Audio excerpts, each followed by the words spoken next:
പ്രധാനമന്ത്രി നരേന്ദ്രമോദി അല്പസമയത്തിനകം പാലക്കാടെത്തും. Keralam NDAയ്ക്കൊപ്പമെന്നും LDF UDF ദുർഭരണത്തിൽ ജനങ്ങൾക്ക് അതൃപ്തിയെന്നും എക്സിൽ പ്രധാനമന്ത്രി കുറിച്ചു. ഉച്ചയ്ക്ക് 2:30 പാലക്കാടെത്തുന്ന പ്രധാനമന്ത്രി 12 മണ്ഡലങ്ങളിൽ നിന്നുള്ള സ്ഥാനാർത്ഥികളുമായി വേദി പങ്കിടും. അതിനുശേഷം തൃശ്ശൂരിലെ റോഡ് ഷോയിലും പ്രധാനമന്ത്രി പങ്കെടുക്കും. അതിനിടെ പ്രധാനമന്ത്രിയുടെ പരിപാടിയിൽ സുരക്ഷാ വീഴ്ച. പൊതുസമ്മേളനം നടക്കുന്ന പാലക്കാട് കോട്ട മൈതാനത്തെ വേദിയിലെ ആംപ്ലിഫയറിന് തീപിടിച്ചു. ഓവർലോഡാണ് തീപിടുത്തത്തിന് കാരണം. ഷാരിഖ് നവാസ് ആദ്യം പാലക്കാട് നിന്ന് ഇപ്പോൾ വന്ന ഏറ്റവും പുതിയ വാർത്തയിലേക്കാണ്. ഷാരിഖ്, എന്താണ് ഈ അപകടവുമായി ബന്ധപ്പെട്ട് സംഭവിച്ചത്?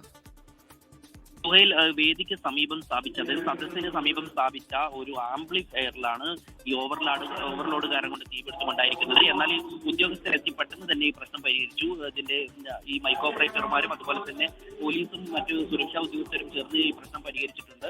എന്നാൽ ഈ പ്രധാനമന്ത്രിയുടെ വേദിക്ക് സമീപം സ്ഥാപിച്ച ഇത്തരത്തിൽ ഒരു ആംപ്ലിഫയർ കത്തിപ്പിടിക്കുന്നതൊക്കെ സുരക്ഷാ വീഴ്ച. പ്രധാനമന്ത്രിയുടെ കോട്ട മൈതാനത്തെ പൊതുസമ്മേളനം നടക്കുന്ന വേദിക്കരിയിൽ സ്ഥാപിച്ച ആംപ്ലിഫയറിന് തീപിടിക്കുകയായിരുന്നു. തീ അണച്ചിട്ടുണ്ട്. നിലവിൽ പ്രശ്നങ്ങളില്ല.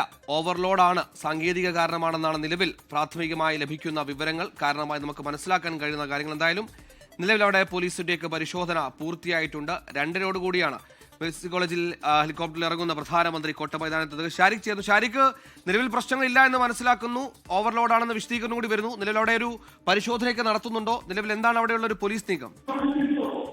ഈ പ്രധാനമന്ത്രിയുടെ കോട്ട മൈതാനത്തുള്ള വേദിക്ക് സമീപത്ത് സ്ഥാപിച്ച, അതായത് വേദിയുടെ സമീപത്ത് സദസ്സിന്റെ അടുത്ത് സ്ഥാപിച്ച ആംപ്ലിഫയറിനാണ് തീപിടുത്തമുണ്ടായിരിക്കുന്നത്. ഓവർലോഡാണ് തീപിടുത്തത്തിന് കാരണം എന്നാണ് നമുക്ക് പ്രാഥമികമായി ലഭിച്ച വിവരം.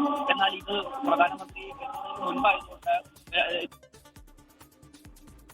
ഷാരിഖാണ് വിവരം നൽകിയത്.